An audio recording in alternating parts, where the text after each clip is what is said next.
And of course, so the developing story this afternoon is that even though Gifty Oware-Mensah is back in the country, she was not arrested at the airport, at least. That is what we know for now. That's confirmed by the minority leader, less than Afenyo-Markin. However, she, together with her lawyers, will be making appearance at the NIB to answer any question that they may have. It is unclear whether she was a person in reference when the Minister of State in charge of government communications said on Newsfile over the weekend that government was in the process of triggering, sort of getting the requisite documentation in place to have her return home because she was that person was in a country that didn't have any extradition procedure with government. Now today she arrived in the country at the Kotika International Airport, not arrested, and then she was taken home. It's unclear when they will be making that appearance before the NIB.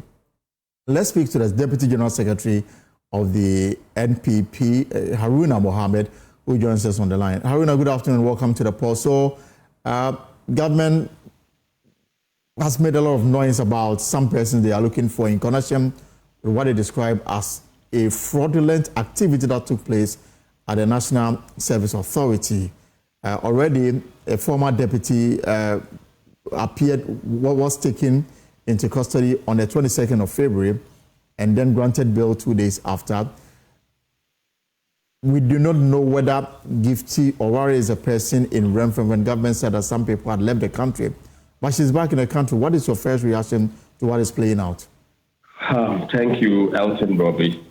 First, I would like to state the fact that the allegation of fraud remains an allegation.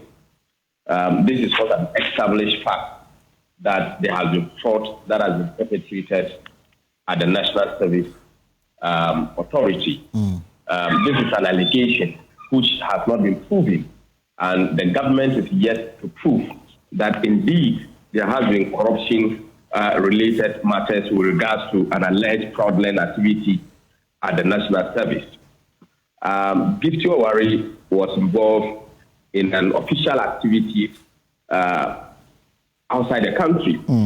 And having done with those particular official activities and a law-abiding citizen of Ghana, she decides to come back to Ghana, where she's domiciled. We, as New Patriotic Party, believe in the structures of the rule of law, and Gifty will submit herself to investigations to establish the fact of this particular unproven allegation of those names within the National Service Scheme. So we are monitoring everything. The lawyers of Gifty are on standby, and I believe that Gifty herself will go to the security agencies, i.e. in the NIB, to submit herself to whatever investigation that the NIB wants to take. But I still want to remind the good people of Ghana that the allegations at NSS is not an established or proven fact. And this cannot be put on any Ghanaian because our law books are very clear. You cannot commit somebody to an allegation when there is no competent court of jurisdiction decision on such a matter. And we must respect ourselves. We must respect the freedom of every individual and know exactly at what point that we have to pull a trigger. So it is not anything that the party fears. It's not anything that Gifty Oware will do, but she will submit herself to the due process. And we expect the security agencies to handle her with very care and give her the dignity that she requires as a Ghanaian citizen under the laws so established. So as far as you are concerned, it is not a case that she ran away? No, Gifty hasn't run away. That is what we have to put on record. Gifty is also a member of the Ghana Football Association. She's an executive member. Everybody knows that we have a program in Morocco and other programs that is happening across the globe where she's attending. And she has no place to go than back to Ghana. So once done with the activities, I think that it is only right. Come and speak herself due process. Government seems to conclude that fraudulent activity took place at the office of the National Service Authority and makes a damning conclusion that some people benefited from 50 million cedi, payments for no work done because thousands of names had been inserted on the payroll, and only discovered this when the finance minister demanded a head count. You say that nothing untoward happened? Yes, I still make the point and stress it that government has not discovered and proven anything right that these has been added or padded into the names of the National Service Scheme. Government still makes the allegation, and it is the right of government to prove this allegation. So there are all allegations from government that names have been added. Let's wait until the government is able to prove that names have been added and justifiable, or names have been in for one reason or the other. So these are allegations. If it is so, why is it that persons who have been level allegations at have been put before competent courts of jurisdiction? This government comes into power and decides to terminate persons who were before competent court of jurisdiction to be able to satisfy the law process, the legal process of convicting them.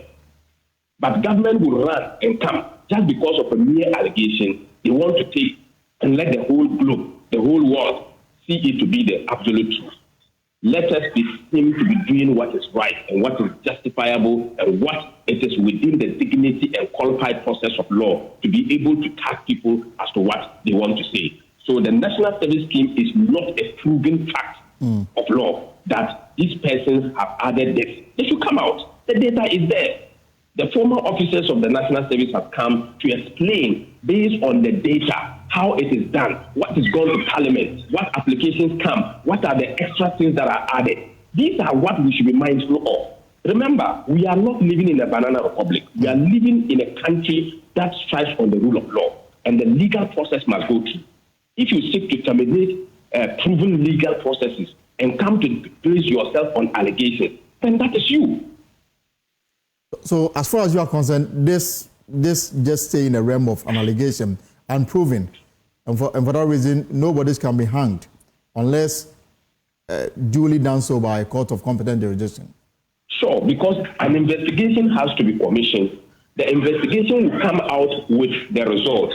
Then prosecutors will take it up and be able to prosecute them in the court and prove it. If it is not done, then you cannot hold somebody culpable for that. Unless, of course, the NDP is telling us that, oh, this is what they are coming to do. They are coming to pad up names. They are coming to alter some processes. That is what the NDP wants to do. But for us in the NPP, I believe these persons that have been mentioned, these are allegations. Let's wait. If these allegations are proven in competent court of jurisdiction and they are convicted of those crimes, then we can now come and publicize that. And that is why I have always said that when you get a matter before you and you want to investigate it and it is an allegation, please try as much as possible to get the fine brains to do the investigation, inform you of how it started and how it is, and the nature and scope of those particular activities, so that you can be able to speak to it. But don't come out and tell us the image of people when eventually when you finish, the persons are not culpable of the crime, but you have already damaged their reputation. That is wrong. But in terms of the party's own directive to former government appointees who may be subject of, state investigation, what is the directive to them? For investigation, we all believe in accountability. The NPP and any other party in Ghana, we all believe in accountability. Much as they want the people to account for their stewardship, they should also be reminded that there are rights and responsibilities that is enshrined in the Constitution of the Republic of Ghana. Much you are pushing the person through to account, you must know the limitations in pushing the person when it comes to the rights and responsibilities of every citizen.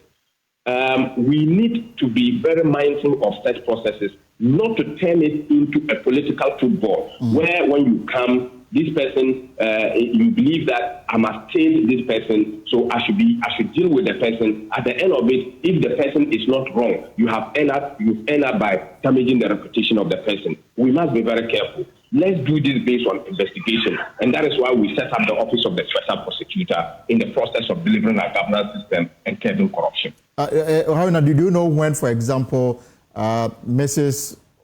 Oware-Mensah will make an appearance before the NIB? Perhaps maybe as we're speaking, she has arrived. You don't know where she is. She might be heading to the NIB, or she's already there, or she will go tomorrow.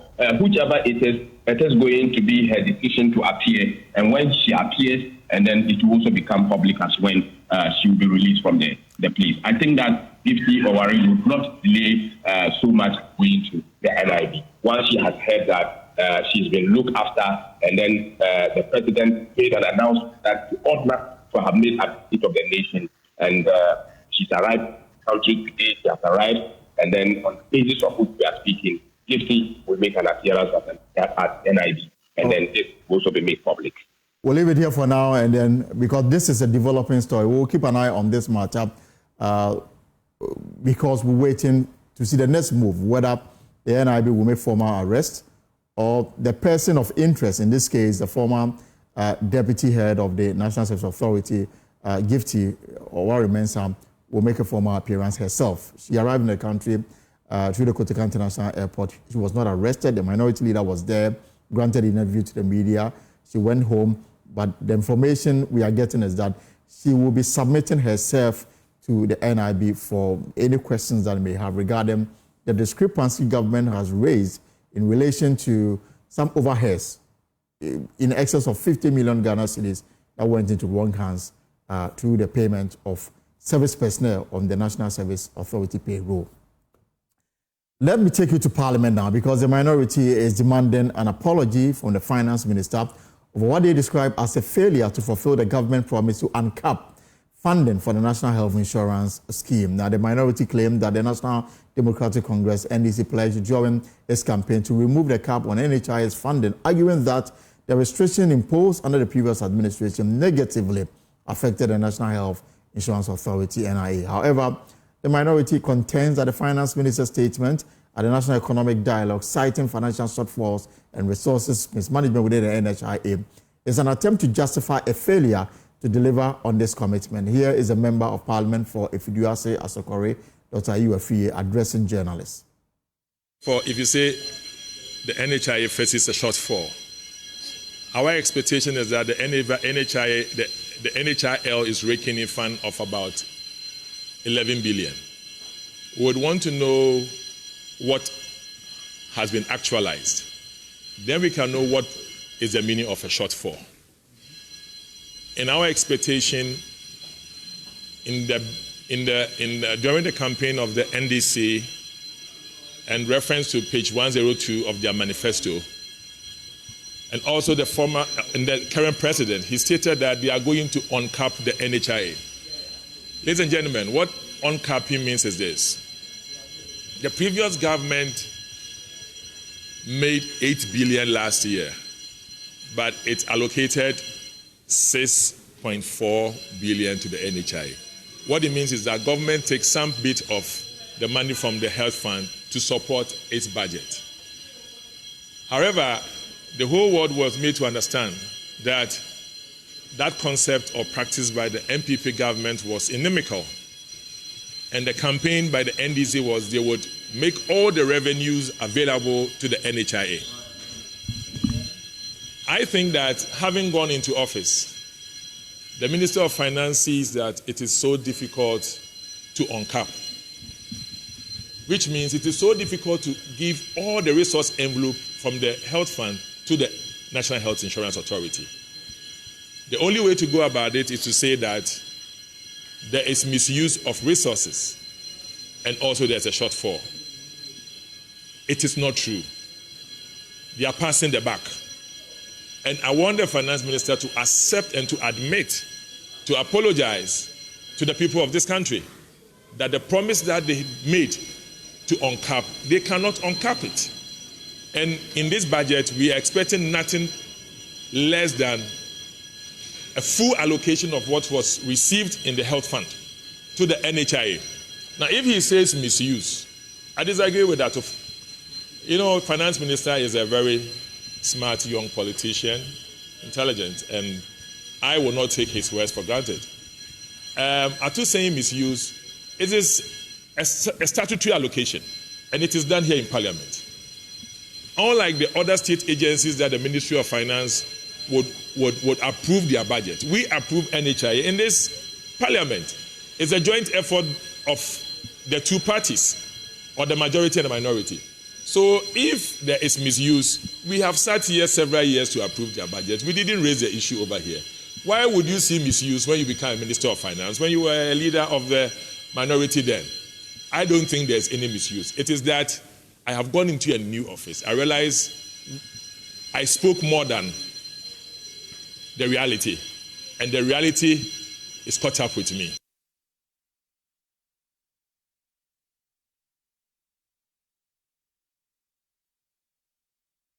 All right, we're going to have a lot more to discuss around the issue of health. We've got the former presidential advisor on health, Dr. Nsiah, in the studio this afternoon. The allegations that after spending over $400 million on the Agenda 111 hospital project, not a single one is available for use. We're going to ask him why and the way forward when we return from the short break. Welcome back to the show. This is a pause here on Joy News. I will take you to Parliament shortly.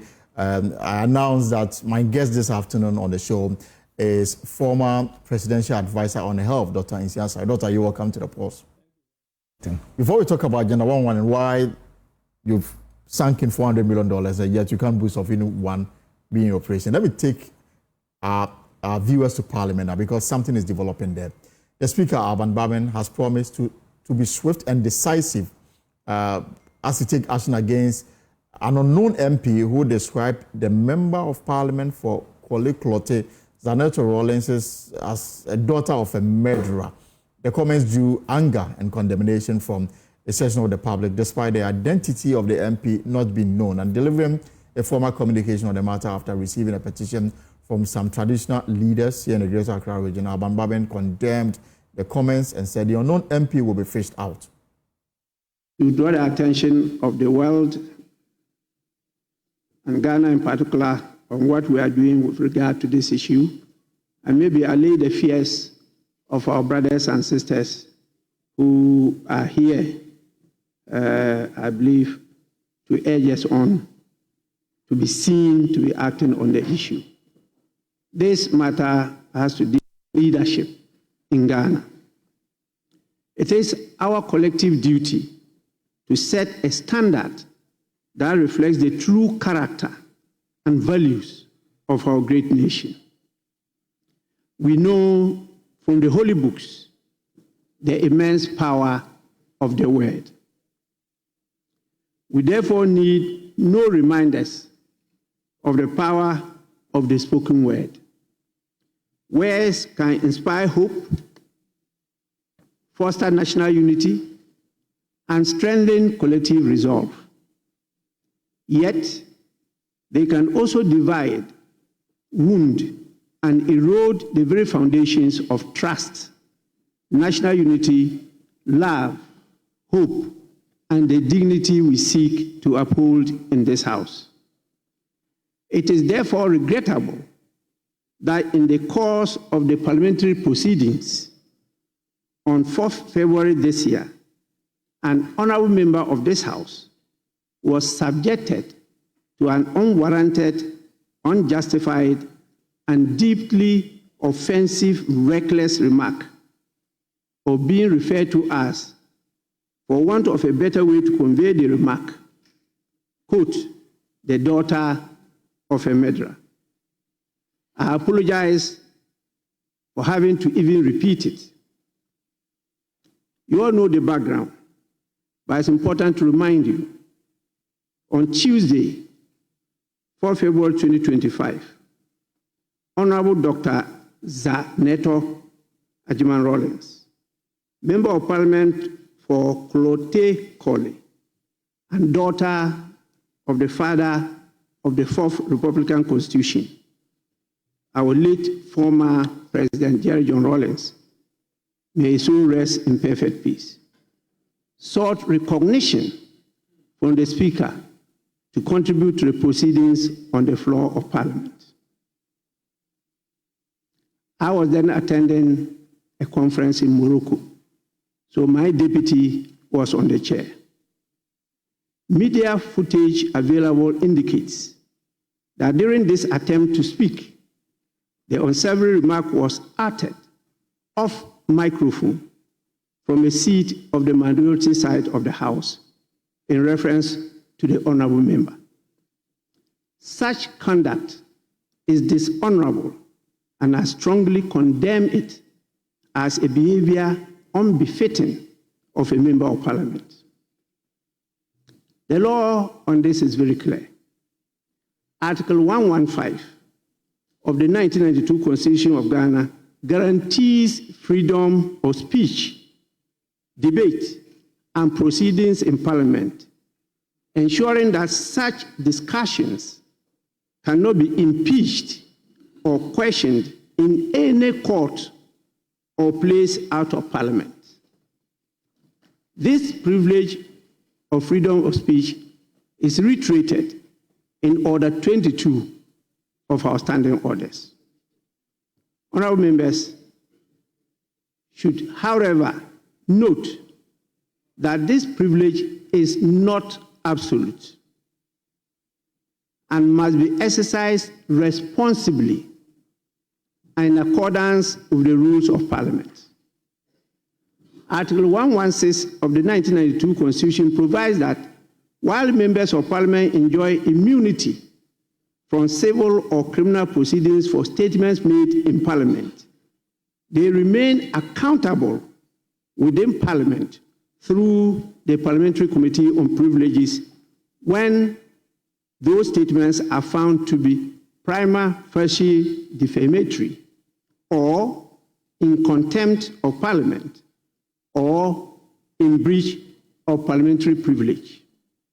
Such a member, when found guilty of defamation or in contempt of Parliament or in breach of parliamentary privilege, would be liable to be reprimanded or by resolution suspended from the service of Parliament for a period not exceeding 9 months or expelled from Parliament altogether.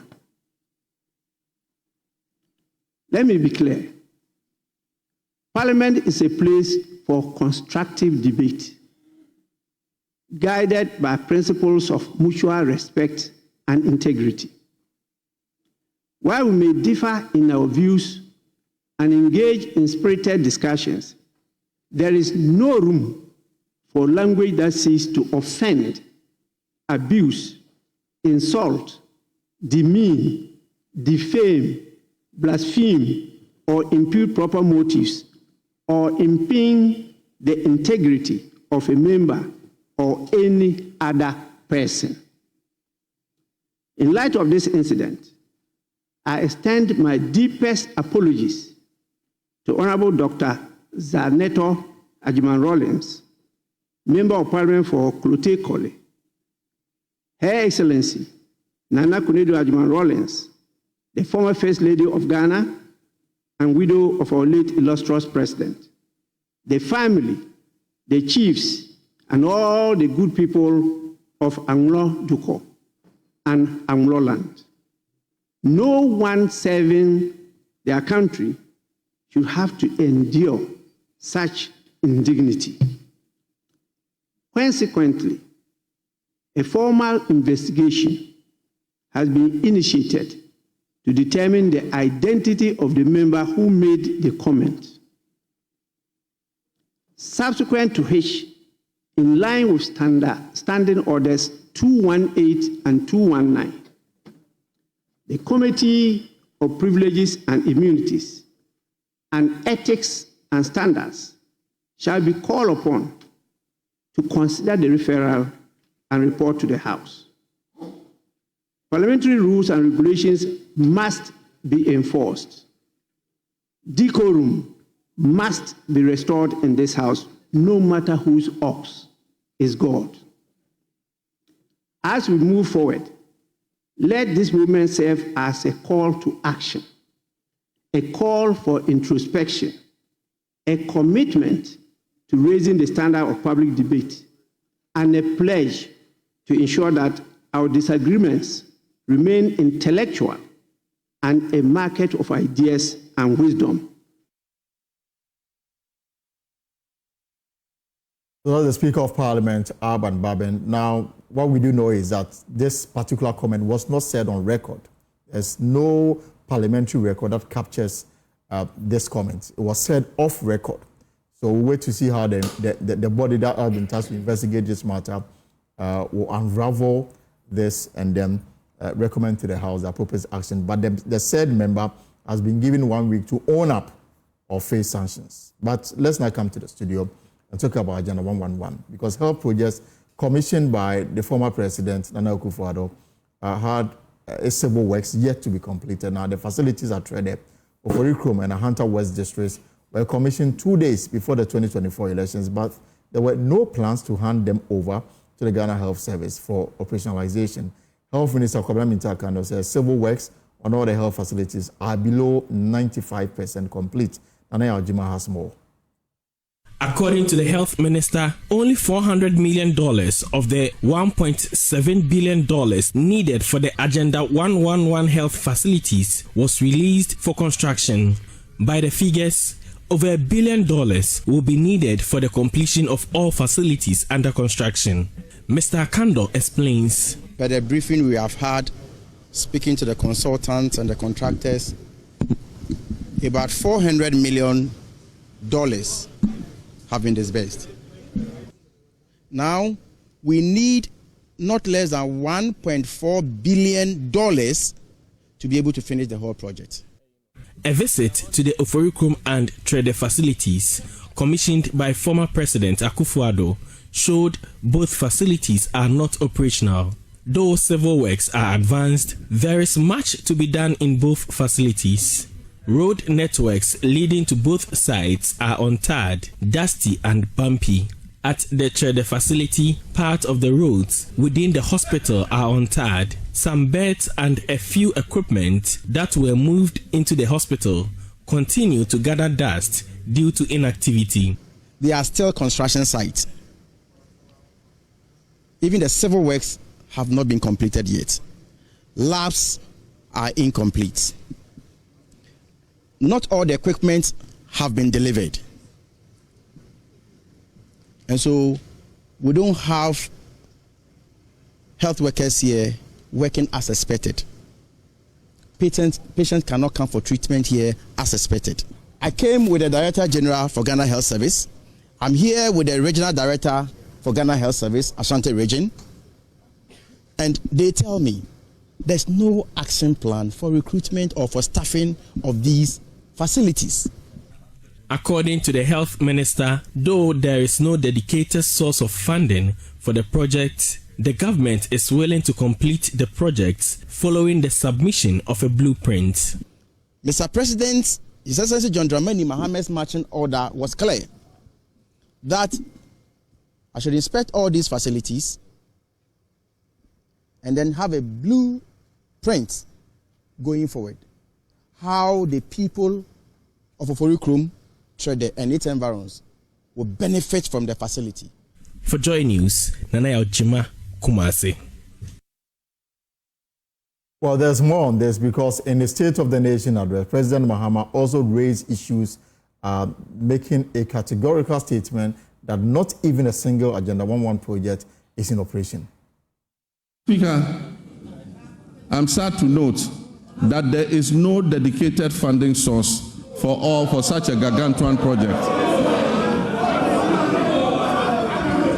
There is no dedicated funding source for this gargantuan project.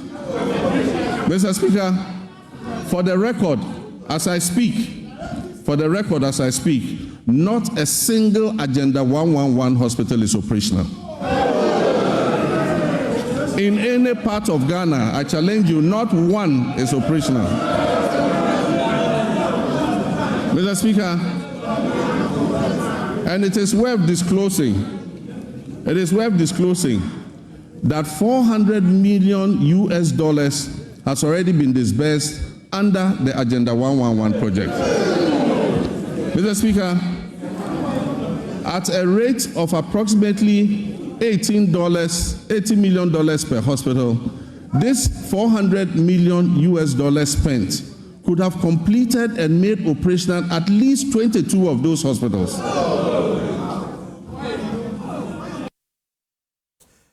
Right, so now let's get the answers. And the man who supervised the construction of the Agenda 11 project is in the studio with me, Dr. Insiansari. He was presidential advisor on health during Nana Akufo-Addo's presidency. Dr. Insiansari, you're welcome. Thank you very much, Efton. Yeah, and it's good to see you. I'm hoping now you get more time to spend in Kumasi. Yes.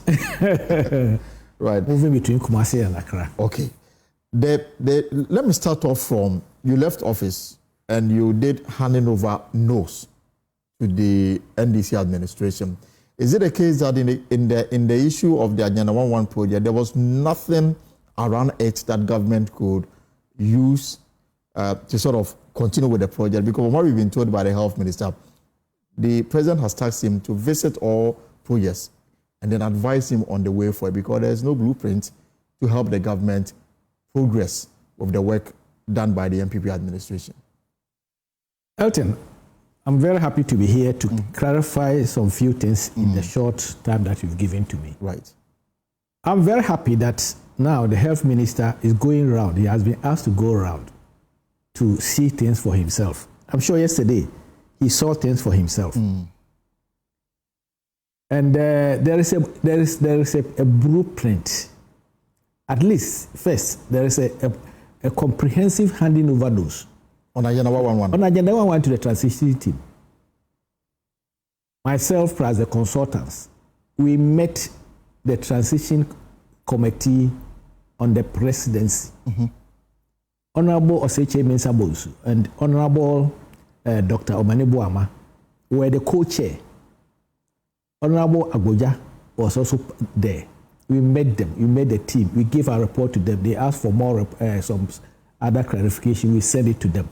So I was very, very sad, and sometimes it's disheartening that this major infrastructure, bold infrastructure development, which is going to be a heritage project for the whole country. For example, Kolebu was built 100 years ago. Right. We are all enjoying from it. Komfo 75 years ago. Hospitals are basic needs of the population, of the people. And hospitals, building a hospital is not only a cost, it's not a cost, it's an investment. Right. So I was surprised when I heard that only one, that one, there are no, you see, I think you played it. Yeah, there are no beds, there are no chairs. Yes, it's below 90% complete. Yes, you see. And this is one, this will include the ones that were commissioned by President Akufo-Addo. I'm coming to explain how commissioning is done. They commissioned, for example, Rich Hospital. Was it operational when we came? We came and made it operational in 2017. They commissioned UGMC, University of Ghana Medical Center. You know when it became operational? The first time was when we have to use the intensive care unit for COVID-19 2020. So operationalization of a hospital and commission of the hospitals are two separate things. But commission should mean to me that it is ready. There are two types of commission. It is ready to be used. Thank you. A hospital, which they've agreed is about 95%, according to what they are saying, can be commissioned and even operationalized. The OPD and other things can be used whilst you add on, because when you commission it or when it's about 90% complete, you can then start putting in the equipment. When you put in the equipment, for example, if the OPD equipment is there, the laboratories are there, and all these things, somebody can go in and then maybe the others continue. That's exactly what has happened. So it is incumbent on them as a sitting government to find resources and make it operational. But Doctor, the one that was commissioned by President Akufo-Addo. Yes. The claim here is that the facility cannot even boast of staff to make it running. I challenge them. It can start running the facility if they like. But there are no staff. For example, yes, I'm coming. They say there's no blueprint. Maybe if they are listening to me, tomorrow I can send them the blueprint that we did with the staffing norms, the staff that we need, the costs. For example, all the Agenda 111, the district hospitals need about 550 health professionals and other health workers. Across the areas that are benefiting. Across every hospital. The regional every hospital requires over 500. About 550. Okay. At full capacity.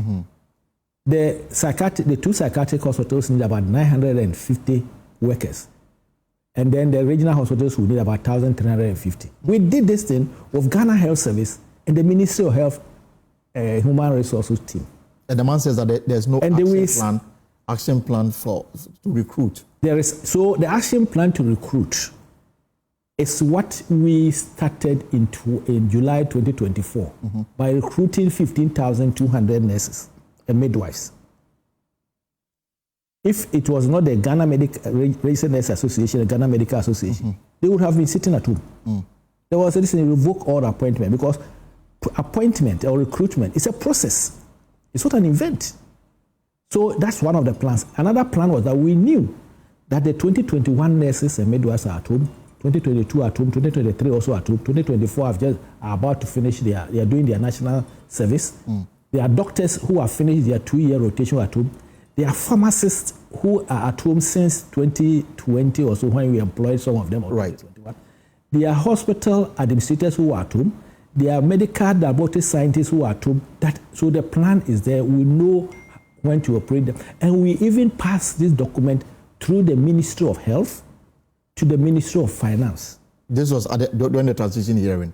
No, this was done earlier.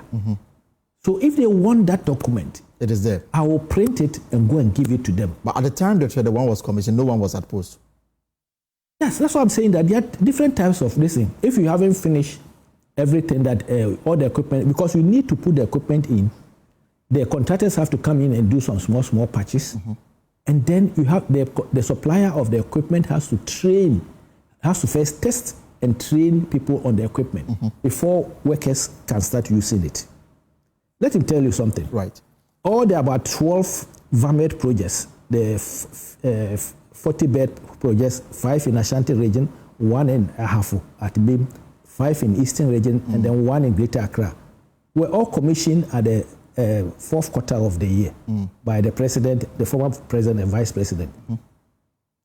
That one was a 10K project. They finished, the contractor has finished and then handed over. Is anybody working there? So it is incumbent of that. There are a lot of hospitals that you have to go and put people in and then go and work. So operationalization of a hospital is the responsibility of any sitting government to find financial clearance for people to go and work in. And that is what is left for them to do. So, Doctor, how many hospitals under the Agenda 1 project did you leave behind in terms of the stages, the stages that they were before you left power, according to government, apart from the two that were commissioned before the general elections? Maybe one day you give me about an hour or so, I'll come here and show you video recordings of what we did at the end of November 2024. There are 101 of the Agenda 1 projects which are ongoing at the moment at different stages of construction, from 5% to over 95%. 3 of them we have commissioned. 2, about 37 of these Agenda 1 projects, 37 of the 101, that is 99 district hospitals and the 2 psychiatric hospitals at Onwe and also Tamale, are above 70% completion. Right. 37 of them. There are, there's another 28 of the sites are between 50% and 70%. And then the 36 others are below that. The most difficult part of the work has been done. That is the foundation. The rest are all ongoing. So every single one of them at least has seen some light in it. So I'm happy that he's going around. So it is left with about the district hospital, because we added 3 to make it 104. It left with 99 minus 104 because of site and all this in which you are looking. The regional hospitals, 5 of them that we were doing under Agenda 111, apart from the Takoradi one and the OT one, and then the Accra Psychiatric Hospital is on hold because that's why we wanted to use external funding, EPC plus F. So everything was in finance. Because of the debt restructuring, right? They are waiting for it to come back to cabinet, to parliament, and all this. Government decided that the 101 or now 104 district hospitals plus the 2 zonal psychiatric hospitals will use our own revenue resources. The major source of revenue, which His Excellency the President says he doesn't know, which is in the handing over notes. One. The sources of funding. The sources of funding. One is what we call the above budget formulary allocation, ABFA. 20% of the CAPEX, which is 70% of our oil revenue. Anytime we lift oil, 20% of the 70%, the rest goes into the Heritage Fund for Agenda 111. And then direct budgetary allocation. So there's a source of funding, which means that anytime oil is lifted, if they will put it in the budget. And is it indicated in the handing over notes? It's in the handing over notes. So somebody is not reading or what? Either somebody is not reading or not. Even, let me tell you, His Excellency the President, when he met the Monday before the State of the Nation, he met the churches, and he said that we need 1.7 billion to complete Agenda 111. And I was asking myself, where from this figure? Because maybe they've done some evaluation and then they've come to the conclusion that this is how much is required. But I've also heard 1.4 billion. So there appears to be inconsistency in terms of how much is required to get it operational. When we were writing the handover notes, because we started preparing it in October, at the end of October 2024, it was $1.407 billion to complete. As at the end of 31st of December 2024, we've done some payments. So it's 1.377 billion. It's not 1.7 something billion that he's talking about. I was thinking maybe he's adding. In fact, I heard the minister say 1.4. I've heard the president say 1.7. So it's difficult to tell. Yes. So you see, that is the demonization of Agenda 111. Let us say that we don't have the money, but you put money where your mouth is. I will be very happy if I'm waiting to see what comes in the budget. If they don't put anything under Agenda 111, I will be so sad, and Ghanaians should be sad. And so you're saying that the 1.4 billion that you budgeted to complete the project, all this funding is expected to come from internally generated sources? Yes, which is a novelty. It's not every time you go looking for money from outside, the deputy say, why can't you use our own money to build hospitals, which will be a lasting heritage for our people? If you go to Dubai, it's oil money that they've used to develop the place. You go to Norway. That's the reason why this fund from oil revenue was well protected. For example, PIAC, you know PIAC, right. Public Interest and Accountability. They went to 4 sites of Agenda 111, and they came. They even, I'm sure I saw Joy News publishing it. You can ask them that if for nothing at all, most of the money from oil funding should be put in Agenda 111. So what has changed? They came to the president when the president was there and presented also their report. And they were coming to us that they have seen that this is one of the projects which is well monitored and then well thought of. So if anybody said that we didn't think about it, it's not true. For example, supply of equipment. X-rays are not manufactured and put on shelves because they are radiation materials. So there's a lead time. Sometimes it takes about 6 months before you get the equipment in. When the 33 of the hospitals which were then above 70% when we were doing the equipment supply procurement, we have given all of them on contract. And the contractors are ready. Most of the equipment for the total equipment for trade and where they went to, they have not brought, for example, the laptops and all this because somebody will steal it. As and when we said that, oh, the room is complete and bring it, they will bring it and come and test it. And it's for all the first 33 hospitals, which are above 70%. Even we went ahead and made sure that we have the procurement for all the other diseases so that we will not be struggling for the lead. I'm wondering whether constructing the road is part of the construction budget. Of the road is not part of the budget. It is not responsibility. The construction of the road was done because we spoke to roads, energy, telecommunications, and water. And then this is one of the things that Ministry of Road, the Minister for Road, former Minister for Road, my own brother, Amakwata agreed that, look, there's somebody on the road on the Ahimako Kobein to Obuasi, Kofi Job, come there. So that road is going to be asphalted. Kofi Job has done all the gutters. He filled the road and everything. In fact, speaking to him, he's a friend. He was telling me that, he will go on the road. He's expecting some money from finance, and you go to the road maybe this month. And it will take him about a week or two to finish. it. I'm wondering whether all these things we are talking about, whether questions were asked during the transition process, and whether the questions that I'm asking you, the funding, the source of funding, were these matters asked? They asked. We explained it. We even compiled more documentation that they wanted. We did it together and sent it to them. There's a booklet for this thing that we give to them. Yet the minister is blind to all of these. It was discussed at the forum of the transition, where our former chief of staff and the new chief of staff were all co-chairpersons.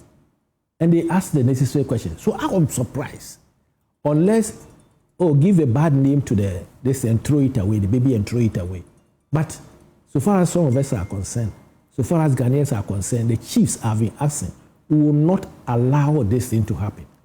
If you are in governance, it's something that they've given to you, that you should continue. So when you come, maybe you have your own project that you want to do. But for heaven's sake, Agenda 111 is coming to bring healthcare to the doorsteps of the people. And we're all trying to get quality, affordable health system so that we achieve the universal health coverage, in addition to health insurance. So the $400 million spent so far, yes, what you can show for is what you are telling me, that some are at 95%, some are at 50%, some are 30%. Thank you. The criticism from President Mahama is that why put money in so many projects? Why not concentrate on maybe, for example, the much needed areas, like you select for, complete and hand them over, rather than spread the money across and then you cannot even produce one for us to see? Agenda 111 came out as part of the problems of the crisis. After COVID. Of the COVID. I realized that we didn't have hospitals in some districts. And in a crisis situation, we don't do a pilot. For example, when we were in the crisis situation, we brought COVID vaccines. We didn't have COVID vaccines for everybody. Did we say that let's give the vaccines to only those in Accra, around Joy FM? No. We spread it around. And then brought more. You see, in the Bible, it says if you don't have a vision, you perish. And I believe that you don't have to continue doing things the same way, the same time. Because if you want to do and provide hospitals to everybody and go maybe 10 at a time, 5 at a time, Elton, it will take us over 40 years to provide very good services. By the time you finish, all the other hospitals are also down. So I'm showing them that this is where the money is. You can even use the ABFA, which is oil will continue drilling the oil, and go to the banks in this country. Sit down with them. They can do crowded financing, and then discount this and give you money to do it. Our pension fund, what are you using the pension fund for? Are you not using it for T-bills and all this? Why don't you take part of the money and say that because of we will continue giving ABFA, maybe we increase it from even 20% to about 25% or 30%. To me, that's the way to go. So that we can sit down with them and then we explain things to them, how we wanted to do it, and help them so that we can continuously be finishing Agenda 111. In fact, if we have won this election, I said it before, like every month, we roll out. Commission one. We roll out. But mind you, Agenda 111 is not the only health facility that His Excellency Nana Dankwa Akufo-Addo presidency government did. You are aware, I've told you, there are now about 12 of the environment projects. They've also been commissioned. They should put human beings in there to go and work and operationalize it. Like we did for other hospitals that we came to meet and completed them and put human beings in. That is what we are expecting from them. So this $400 million also came from government sources, internally generated funds? Yes. Internally generated funds, both from our oil and also from direct district. Because you see, I'm very happy that the then Finance Committee on Health at the Parliament, because Agenda 111 is all over the country, there may be about 3 or 4 or 5 of the members who have Agenda 111 in their districts. They will tell us, Doctor, we didn't see anything on Agenda 111 in the budget. And they will sit down with the Minister for Finance and then sometimes even make sure that they put money under Agenda 111. For example, the last budget in 2024, we had over 687 million Ghana cedis from Agenda 111. And I'm happy to say that we collected nearly about 70-75% of it before we left power. And And it's even, they are supposed to even get more because it's, once you get the warrant, it means the money is still viable. But again, even contractors who have worked and got into over 90% or more of work done, they still, you didn't even pay them before leaving office. Yes, we haven't paid. You see, the whole thing happened is what they are saying that why don't you do only 22? Yes. So that you can deal with them one after the other. At a stage. Spending money and yet people are at a stage. And asking for more. At a stage, it is when you work. You know, we give them some, what do you call it, some mobilization. I remember somebody even threatened to take the contract away from those who were not delivering. Yeah, we took it from some of them, which was from the COVID money we got from World Bank. That's about 100 million. Maybe I forgot to even to add that one. And then later on, some contractors put in their own money, and I can assure you that some contractors have collected over 7 interim payment certificates. In addition to, apart from the mobilization that they have. So the faster you work, your money, your IPC is paid. And we are not paying it in the normal system. There's a special purpose vehicle, which is at GIF. We call it Health GIF. So the money, when it comes, is put into the Health GIF account and it's disbursed. We don't keep any money waiting. So the more you work, the more money you get. Those who have reached nearly 95% or those that we have even commissioned, some of them have some certificates that they bring. So it is when you finish, you prepare your certificate, it goes to the supervising consultant, it goes to the coordinating consultant before it comes to the office of the president, and it goes to GIF and is paid. So those who are not working, who will not put in money when we are paying, we prioritize it and make sure that the ones which are around 90, 80, 95% will complete and they will commission it. And I think you agree with me. His Excellency the President took this bold initiative, which I think every head of state. In fact, people come, we meet people in conferences outside, and they ask us, how are you doing it? And when you mention this to them, especially Nigerians, they say this is the way to go. But if you don't take a bold decision, health will always be at the last thing that they think about. Because when I was in Ghana, I was asking myself, is it that health is the last thing they discuss in cabinet? Until COVID, almighty COVID has its positives and negatives, reared its head, and then health became a very important subject, even at cabinet and at every level. Because health is wealth. And there's wealth also in health. So, Doctor, what would be advice to government in terms of how we should go about recruiting staff to man these hospitals? I think that if they like, they should look at the blueprint that they claim that's not there. We'll show it to them.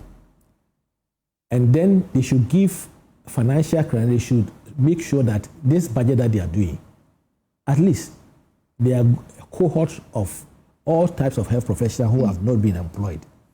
Give them financial clearance to fill in all the hospitals which has been started. And the hospitals where the ones that we even move workers from to go and work in other places, the workers are overburdened and overstretched. So that we can fill in. People are leaving the country and all these things. Once you start doing that, then you get more workers also coming in, you create more jobs, and therefore people to go. The second point is that, apart from this, there's another important thing so that these hospitals become very much 100% or 50%, 90% operational. There are a lot of rural hospitals among them, rural districts. They should also start thinking about, that's where, to me, the public-private partnership comes in. I have been proposing that there should be medical villages in all these hospitals, where staff will go, they have a comfort place of their own, they have schools attached to it, they have a playground, they have a small supermarket. By the time we realize, the health workers are there and they stay there for about 5-10 years. Once their children are old, they know that their children are within the 4 walls of the hospital. Once their children are old, they go to, when they enter senior high school, they are in boarding house. That is how we develop communities. So I think I would say that the next budget, which will be maybe next week or so. Yeah, exactly today's week, 11th of March. I'm praying very hard. If they haven't captured it in their budget, they should capture it that Agenda 111 will still be funded through the ABFA, that's oil revenue, and also some money from direct allocation from the budget. And if possible, they should increase the ABFE allocation that we put at 20% of ABFE. And they even take the... $1.7 billion is a lot of money. It will take a while before we can realize all that's what this. I'm saying, that once the banks, even local banks, know that there is a constant flow of maybe an average of about 100 million every year coming in, what can they give you even a soft this end, so that they will take it over, pay the contractors and the suppliers as they bring the things, and they retrieve their money because they want to invest their money. They want to do some other financing. When you put our money in the bank, they don't keep the money there. They want to use the money. So that it's not only treasury bills that they go to, but they know that there is some money which comes every year, and then they will put it back. And by the time they realize, if they give you 1 billion, if you are getting even an average of about 100 million, it's not for how many years? They give you a 10 years, maybe a moratorium for some time, and give you a period of about 5 to 6 years or 10 years to pay the money, because they are still here. They are the banks here. But my final question will be, are you available for any clarity if government requires of you, or especially on this matter? I'm a Ghanaian. I believe that health should not be politicized. That's what they are doing. I was happy that they were going around to inspect all the 111 projects. But you don't go there, and when you are talking to the press, you go and stand at the back where the mortuary is, where they have a lot of work to do in the mortuary. If a hospital starts and even the mortuary is not ready, can't you start a hospital? Right. Even the theater is not ready, can't you start a hospital? So let us, the populism and then the politics that you are doing, let it go down. If they are going around, they can even call some of us. You follow them and go and explain things to them how we are doing it. So we are ready. I'm ready. I'm a Ghanaian. I'm a doctor. Okay. I've been in this profession for over 40 years. Of course. And I want to see that the good people of this country achieve universal health coverage so that health will be health for all in this country. You don't have to go and sell, or you don't have to travel miles to go and do even dialysis. This is what we want to achieve in this country. All right, we'll leave it here. Dr. Nsiah is a former presidential advisor on health, and he's been reacting to the health minister's visit to some of the Agenda 111 hospital projects across the country and the issues that are coming up. I will take you to Parliament now, where the House is debating the State of the Nation address. The Minority Leader, Alexander Afenyo-Markin, is presenting his version to the House.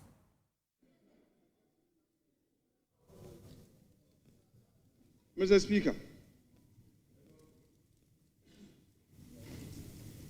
in 2001, the NPP was in majority. The opportunity was equally given in debates. In 2004 again, the NPP was in majority. Opportunity was given equally for debate. In 2009, the NDC was in majority. Opportunity was given for members to equally share the platform for debate. 2013, the NDC was in majority. Again, the platform gave equal opportunity for members on both sides to have a debate equally.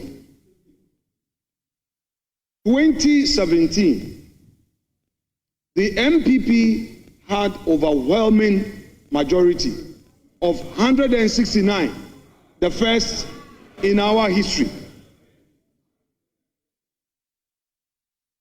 Mr. Speaker, in this,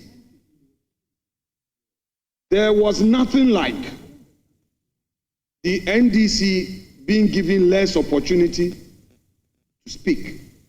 Mr. Speaker, at all material times, in 2017 all the way to 2021, time allotted, if members were given 10 minutes, the 10 minutes was for both sides. 15 minutes for ranking and chairs was observed. Leaders had their 30 minutes and 40 minutes, and it was done for both sides. Again, when it came to how the debates had to be shared, if the NDC minority had 5, the NPP majority equally had 5. Mr. Speaker, it must be emphasized that even in troubles, when it came to delegations, there was nothing like the majority having more. Mr. Speaker, it never happened. Troubles. Can I finish? When I'm done, Honorable, when I'm done, you have the opportunity to also have your bite. So listen. Mr. Speaker, in opposition, I recall. Honorable Minority Leader, this is a House of Record. Can I finish my submissions? No, I just want to clarify the issue with you. My submission, most respectfully. As a House of Record, are you saying as a fact that in travel, the proportions are not applied? Mr. Speaker, I am making my submission. Let me finish. Mr. Speaker, let me finish. Mr. Speaker, the majority leader will have an opportunity to come and make his submissions. May I finish? Mr. Speaker, I had an opportunity. May I use myself as an example? Fact that I know. Mr. Speaker, I had an opportunity to travel with Honorable Minority Leader, let me recognize Majority Leader. That's fine. Please recognize him. Mr. Speaker, he made a statement claiming that travels were equally distributed, which is not the case. You are trying to draw his attention so that he will correct that, and he's refusing to correct that. Mr. Speaker, this shouldn't be the way that we go about business in this House. The records are capturing that, which is not true. It is not true. It depends. If, let's say, that there's a travel in which you are sending 2 people, there you may say, okay, 1 person from minority, 1 person from majority. In which case you may say it is equal. But where you have a delegation of 5, it has never been the case that we will share equally. So, Mr. Speaker, at least correct that fact and continue making your point. Please, let's develop that culture where when the Speaker is drawing your attention to what appears to be an inaccurate statement, deal with it. Honorable members, as speakers, we do not take part in the debate, but sometimes we provide some guidance. So there is nothing wrong in doing your contribution. Your attention is drawn to something. The Speaker is not taking part in the debate by drawing your attention to that particular fact. It happens in every democracy. So, Minority Leader, you have the floor. Thank you. I appreciate the opportunity. Mr. Speaker, between 2013 and 2017, I was in this House. The opportunities that I had from the Minority Caucus for travels, the delegation was equal. We were in minority.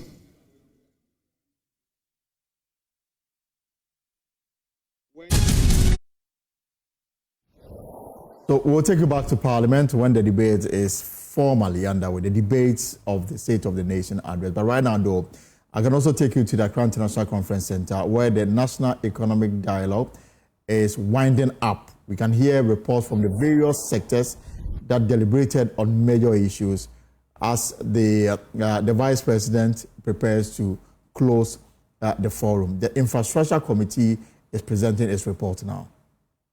You are functionally illiterate, and this is therefore a very important aspect that we must take a look at.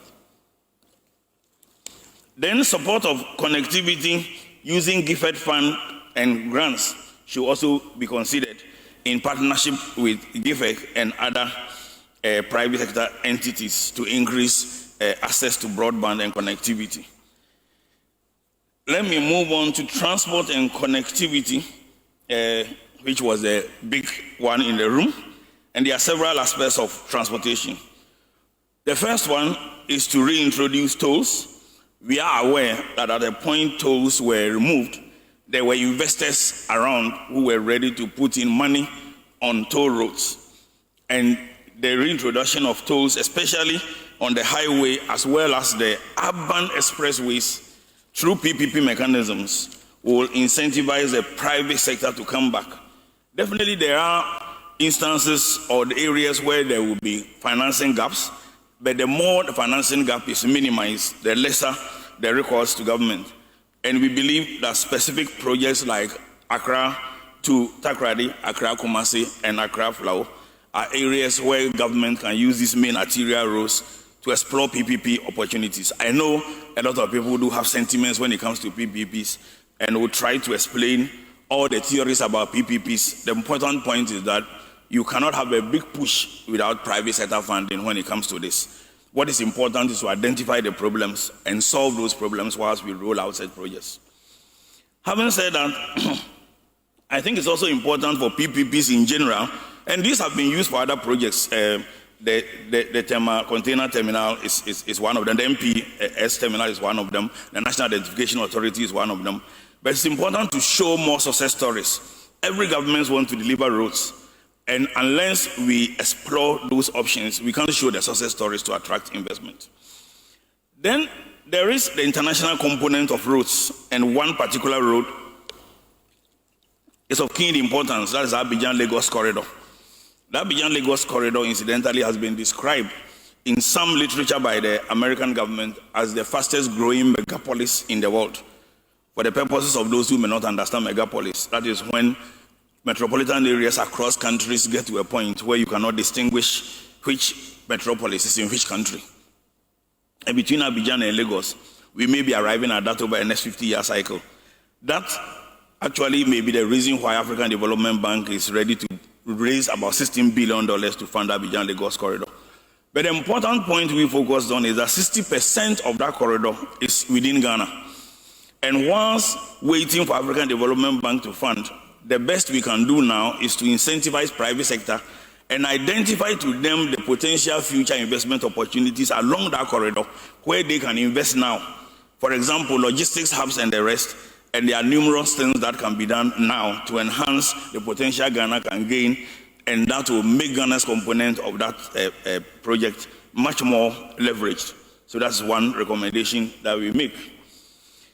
And we believe that this can be done by bringing in not just private sector, but other public sector agencies that can work with private sector to co-fund those infrastructure, allied infrastructure that I have just mentioned.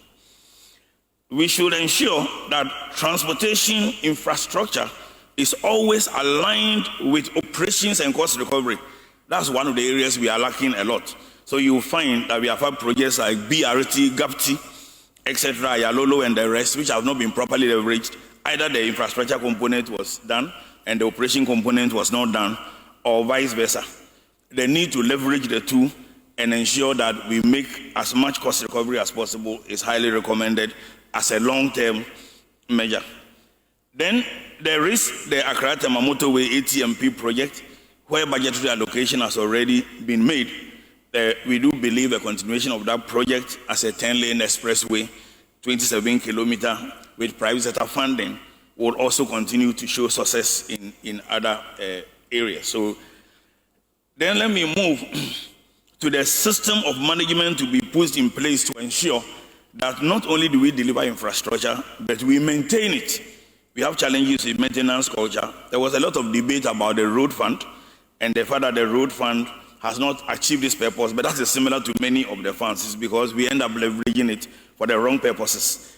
And we think that a high sense of discipline should be introduced when it comes to the road fund to ensure that we do not only, as it were, clear the backlog, but ensure that we stick to what the road fund is meant for. That's for maintenance of roads. I will move to aviation before I come to maritime and rail, which I will treat together. We believe a conscious drop in aviation fuel by the government will turn KIA into an aviation hub of a sort, or will accelerate the impetus, because at times it is just a question of refueling that increases the traffic at the airport, and the multiplier effects of that infrastructure becomes much more. We are aware that structure Terminal 3 has been done, But the utility of any airport is based on the frequency of which the tarmac and the runway is used. So definitely it is being used below its capacity. To incentivize or to rather facilitate its use and ensure that the process lead to the expansion of that place and turn Ghana into an aviation hub, we think dropping the fuel of aviation will be a very good attempt that the government can make. Additionally, we believe Tamale and Kumasi Airport may be considered as regional hubs to attract those who operate within the region, especially to the Sahel region, a lot of which actually are crossing Kumasi and Tamale every day, crossing from Cote d'Ivoire to the other side. Let me move to maritime and rail, which I will put together. It is important to rejuvenate the Tema shipyard, engage strategic partner, or ensure that any strategic partner existing is made to revamp the shipyard to bring it to the full function of all its function that it's supposed to play, which is shipbuilding, ship repairs, and particularly because of the 24-hour economy, fabrication. If you look at the 1963 master plan, it is a major component of fabrication industry, which we think it is being highly underutilized. Other fluvial forms of transport in the maritime that has to be considered is the Ancobra and the Volta. I will return to the Volta.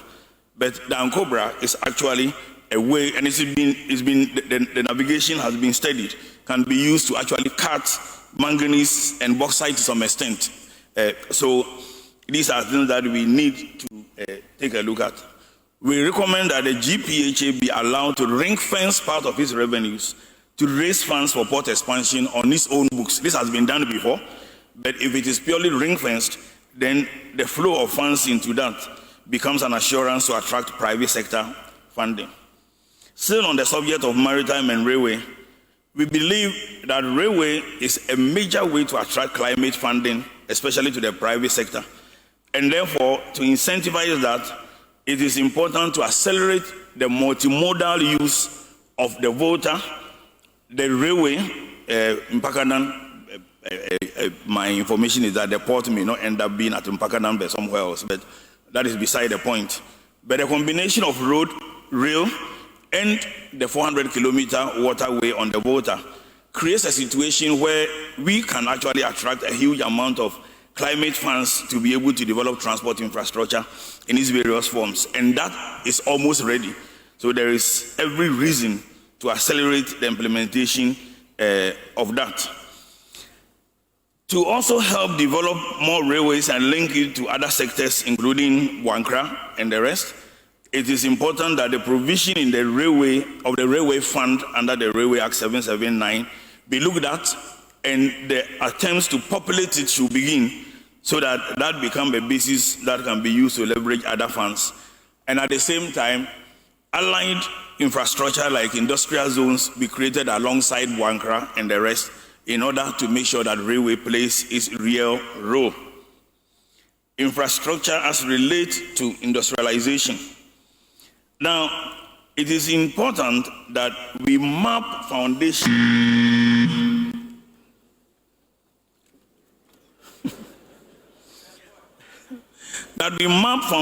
minerals to our infrastructure. And by foundation minerals, I mean salt, bauxite, iron ore, and lately lithium, all of which are not just foundation minerals, but they are critical minerals.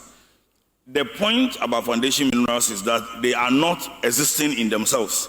They have multiplier effect. If you take a critical look at Ghana, you will find that the railway was a triangle, and everything was meant to end at the port to be exported to Europe in those days. So we should be moving from there, if we are doing value addition, which the president talked about, to have a situation where the value addition is actually tied to the minerals and resources we have. Again, studies already exist that we do have $1 trillion in a 50-year cycle if you did an integrated value chain of the aluminum sector alone. So it's important that we do this, and that to do that, we need to ensure that right places are acquired for that purpose. Now, it's important whilst talking about industrialization to refer to something else regarding infrastructure. the fact that no country can industrialize if it is selling power to strategic industries at more than 6 cents per kilowatt hour. That's a fact. And especially if it sells power to the aluminium smelter only at more than 4 cents per kilowatt hour. This is a tough one, but we need to do it. And the way to do it is not to give discriminatory power to every industry, but to selected industries, those in the iron ore, fabrication, and particularly Valco. And we can do that by exploiting the existing infrastructure which has paid for this itself, that is the Volta Dam, which is currently producing at 1.5 cents per kilowatt hour. Just in case you want to avoid transmission losses, you can use the Asogli plant, which is next to Valco, and then do a power tariff swap. These are measures that can be explored to ensure that we have that whole value chain and then do the full. Let me move on. Bernard, I've seen you pacing up and down, but infrastructure is quite important. So I will sort that one out shortly.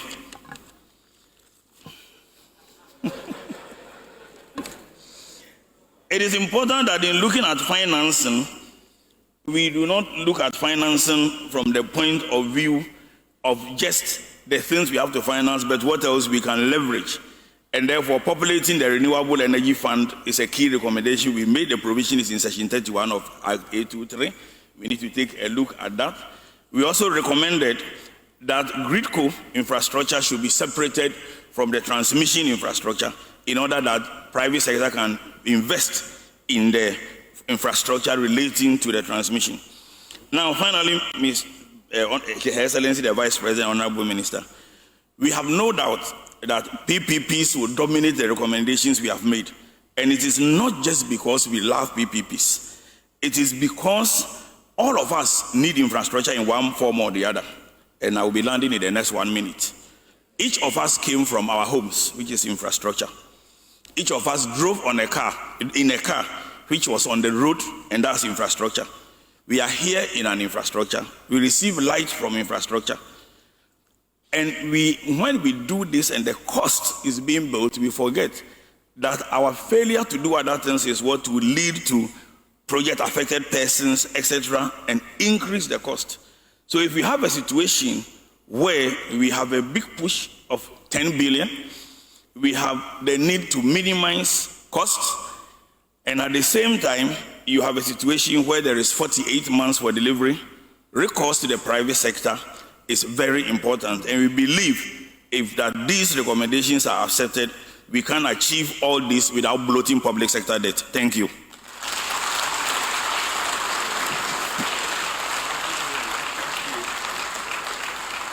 Wow. David Ofosu-Dorte for the infrastructure team. One more time. Thank you.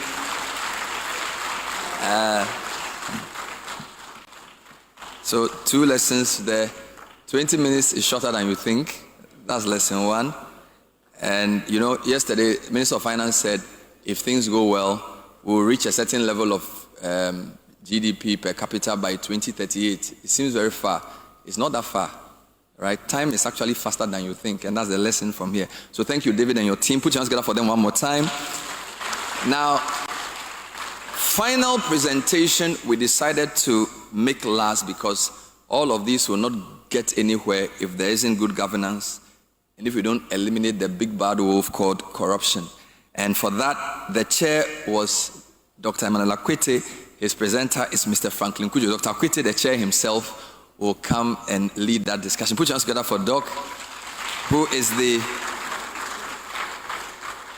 Executive Director and founder of IDEG, and he's been in this space for many, many years. Let's welcome Dr. Emmanuel Akwete one more time. Thank you, Doc. Put it all together for us. Thank you very much. Good evening to all of us. May I start by acknowledging that the presenters who have preceded have raised the bar so high, especially when your time is up, but you don't stick to it. I intend to follow that good example, and I hope you wouldn't mind. Sorry, my apologies. Your Excellency, Madam Vice President, Honorable Minister of Finance, the chairperson and members of the organizing group for this event, fellow Ghanaians, all protocols observed. Our group, the sixth in line, was tasked to see how we can restore good governance and eliminate corruption in Ghana. I think it would take a lot of fasting beyond 40 days to sort out how this can be done, given the time we have. Nonetheless, I think it's a great opportunity given to us to look at what the issues are. We looked at three key issues, which we derived from the President's State of the Nation address, but even before that, he had also spoken about them. He's been talking about three priorities, the first of which is constitutional reforms and the recommendations. And his second point has been retrieving looted resources and recommendations. Then, of course, economic growth and maybe sustaining that on an even keel in his tenure.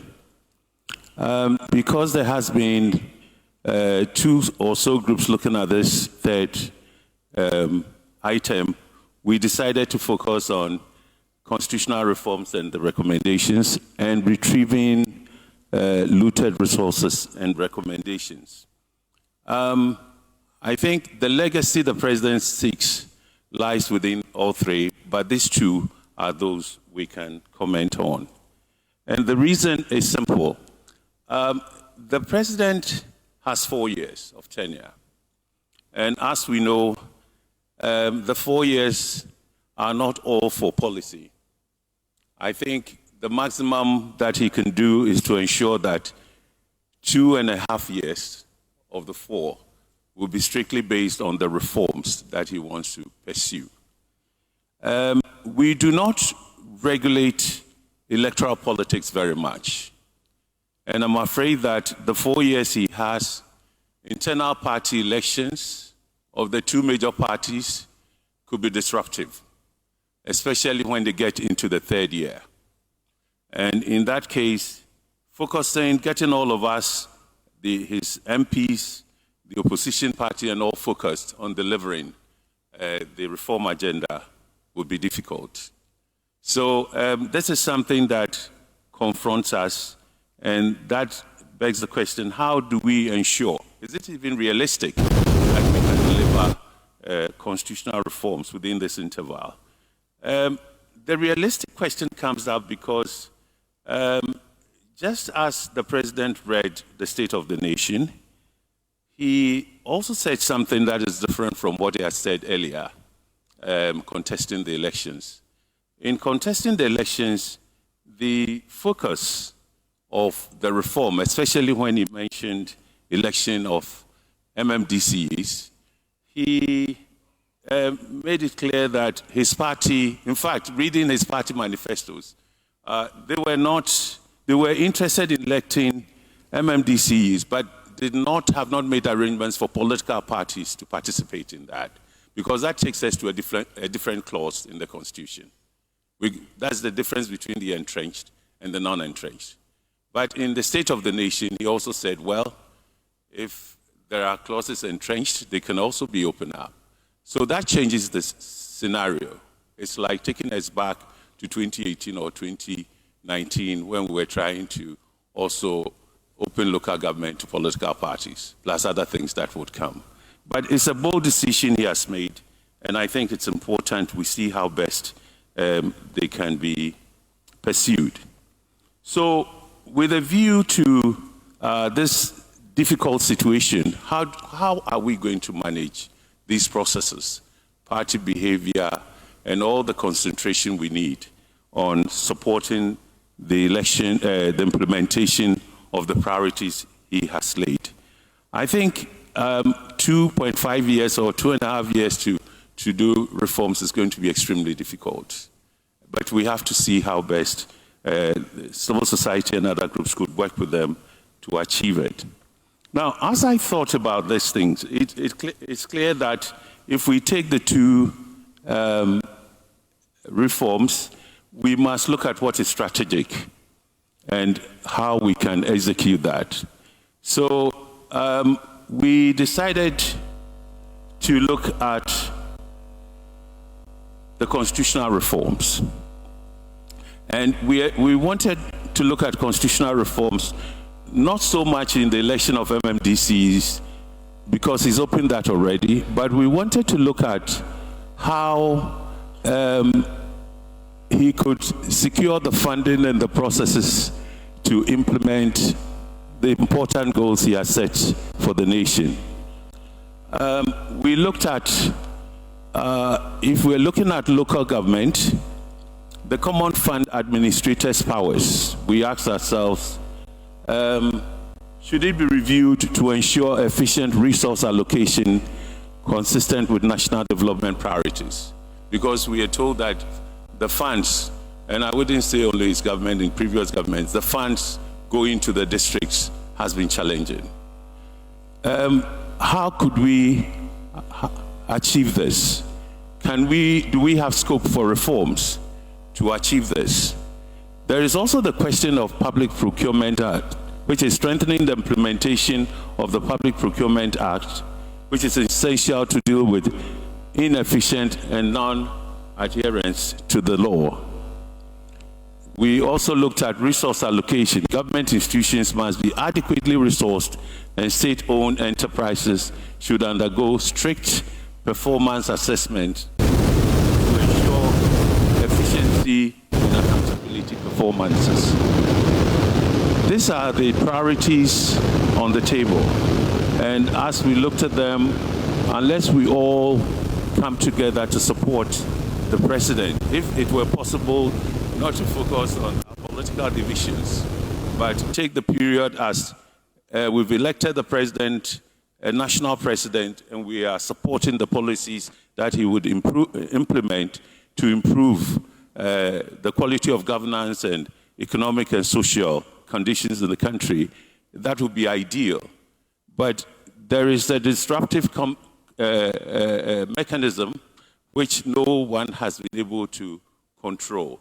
And that is how the parties behave differently, focus more on the next elections.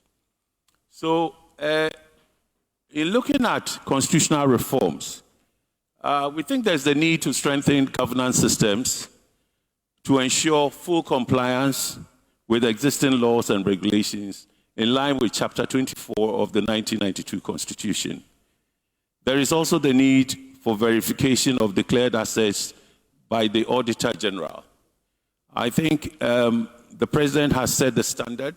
He's the first, probably the first in the Fourth Republic to publish or announce that he has, and we all saw it on TV. But we think that all other public officers should do. However, it is not clear whether this will be made public so that the assessments can be done also by the citizens they are representing in the high offices of state they are handling. The second is how to decouple Parliament from the executive. It is essential to decouple parliamentary functions from the executive branch to promote checks and balances in governance. But we have a situation where, in this time, the governing party has the greatest majority. And therefore, that had influenced, to me, although the manifesto spoke about electing MMDCs without parties much earlier, but the situation we have clearly shows that the governing party that has the majority and has been able to secure probably an absolute majority if you add the four candidates to its agenda to push reforms could do it his way. That would be difficult or maybe not what we should push because it could end up intensifying divisions. Constitutional reforms require consensus, even if it's not the entrenched, which requires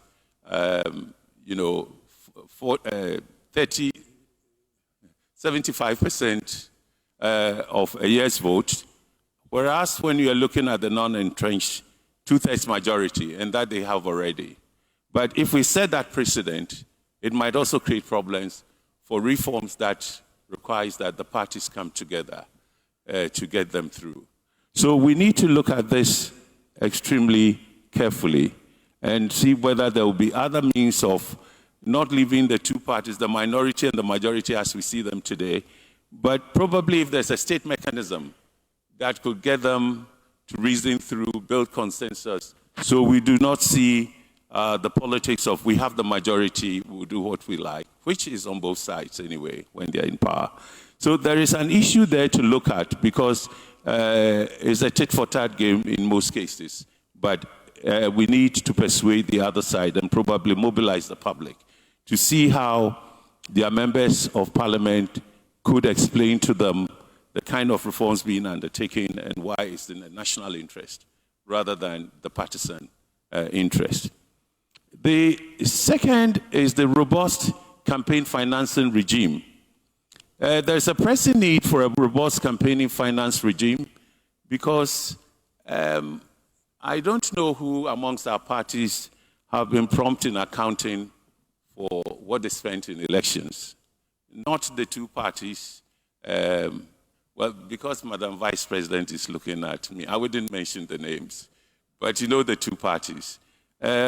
Accountability for party expenditure and so on is not with EC. EC, when it goes out against this, is often with the smaller parties, and they are not even in parliament. So there is an issue here. How do we look at parliament's executive relationships in terms of the agenda the elected president and his party with the absolute majority, so to speak, wants to execute? How would we engage in a conversation in the national interest? It is something we would have to find a way of doing.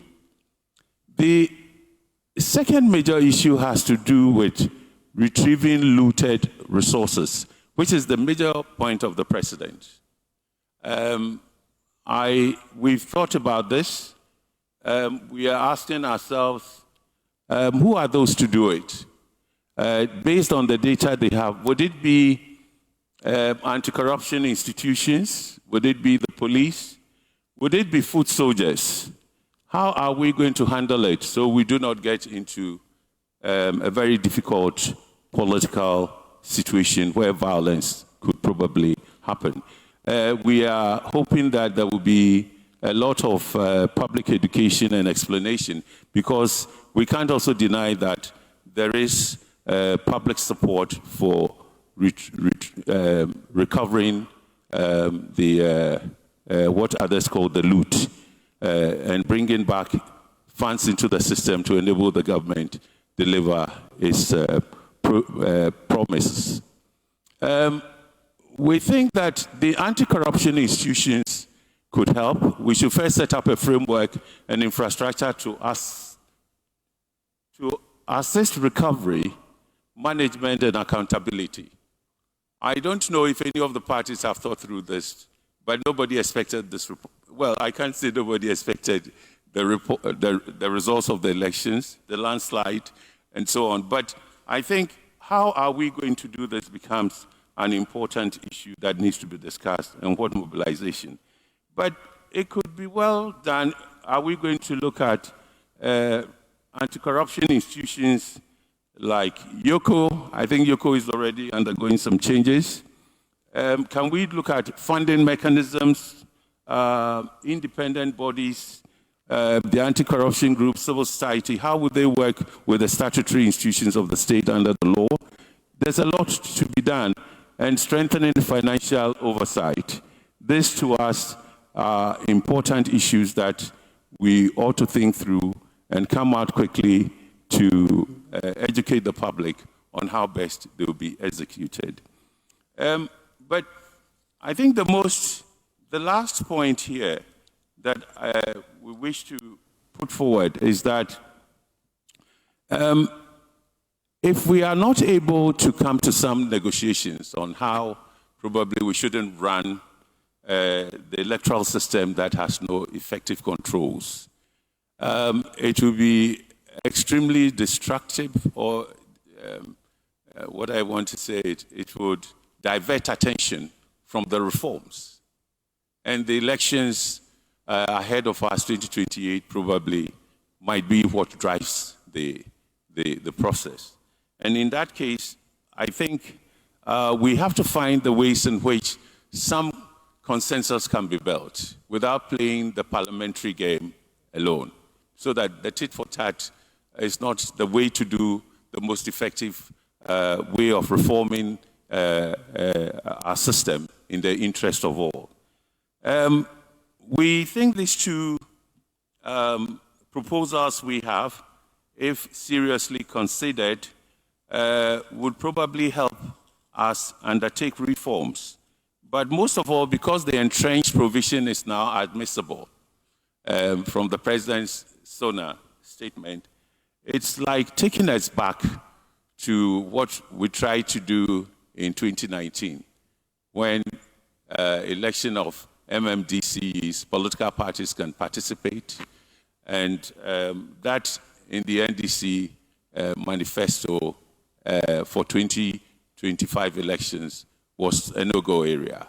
So the implication is, now that the President says we can open reforms to entrenched provisions, how will the parties work? Because it's a consensus-driven thing, whether you have the majority or not. And how would you work together in mobilizing the public to support a process that would be in the interest of the nation if we can reform? These are some of the questions we've pondered over, but we think promoting good governance between 2025 and 2028 will require much more than the majority position. And it would also require a lot of patience in building and cultivating consensus. And we need institutions to do this. I'm not sure whether we've worked on these things. I'll end it here.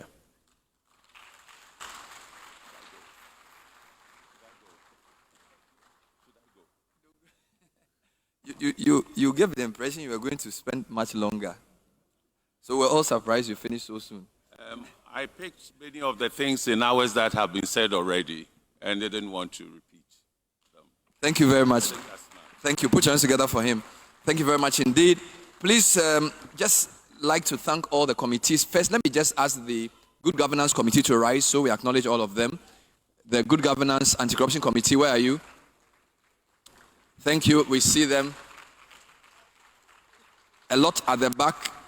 Thank you so much. The Macroeconomic Stability Committee, please rise so we acknowledge you. The Macroeconomic Stability Committee. Wow. Thank you, the governor and all the professors. The Structural Reform Committee, I don't know if I've asked you to rise already, but for the avoidance of that, please rise so we see you as well. Thank you. The Infrastructure Development Committee, please rise so we acknowledge you as well. Thank you. The Growth with Depth for Economic Transformation Committee, please rise. Growth with Depth. And I think last but not least, have I called private sector already? Private sector-led growth, please rise so we acknowledge you. Thank you. So we would ask for the seats to be brought in. We'll take a 2-minute commercial break. We'll bring the ministers, one minister, one question. Yeah. And then the chair will bring us the communique, and then Madam Vice President will come and address us. So I'd like to take the quick commercial break, set up the stage. I'll invite the ministers, the governor, and NDPC. In less than half an hour, we'll be done with that segment. So let's take the commercial. Thank you. At long last, the battle has ended. This is the day. A nation of strength, a nation of pride, a nation of freedom and justice. Ghana, 68 years strong and still rising. This Independence Day, we reflect on our journey, review our progress, and research for the Ghana we want. A brighter future is within reach by embracing our diversity, nurturing our talents, and working together in unity. We